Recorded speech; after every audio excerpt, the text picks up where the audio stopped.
Homer firmly covered Abel's mouth and nose. The suffocating sensation left Abel struggling desperately, but Homer remained completely indifferent to this. He directly sent Abel to meet God, and all of this was because of a car accident. Homer couldn't drive due to being drunk. He could only ask the elderly Abel to be his designated driver, but Abel suffered from presbyopia and night blindness. He drove straight into the oncoming traffic lane. A car was also approaching from the opposite direction at that moment.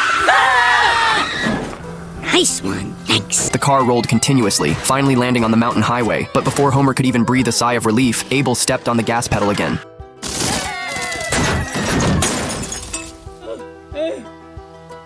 Seeing that Abel was already seriously injured, Homer hurriedly took out his phone, but just as he pressed the emergency call button, he suddenly remembered something important. While I'm in the hospital, you'll have to visit me every day, and then I'll have to come live with you while I recover. Eventually, I'll die in your home, which will hurt the resale value. Thinking of this, he finally made up his mind. Dad, wake up! What? Oh. Only then did Homer realize that everything he had just experienced was only a beautiful dream. You can just drop me off here. I'll see you later, honey.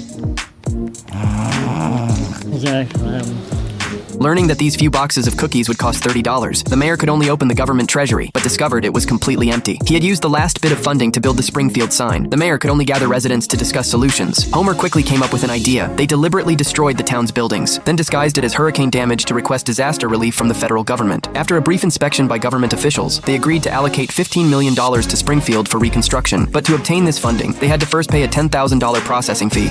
And that's how a fake FEMA official scammed us out of $2,500. We are now worse than broke. Just as everyone fell into despair, Lisa suddenly appeared. She found the real reason for Springfield's bankruptcy. She searched through the town's delinquent taxpayer lists from recent years. She discovered that the town residents had never paid city taxes. We shall collect each and every back tax owed. Everyone from comic book guy to Millhouse. No one shall be spared. Soon a long queue formed outside the tax office, but now only one person hadn't paid their taxes. The taxes and interest she owed amounted to $15 million.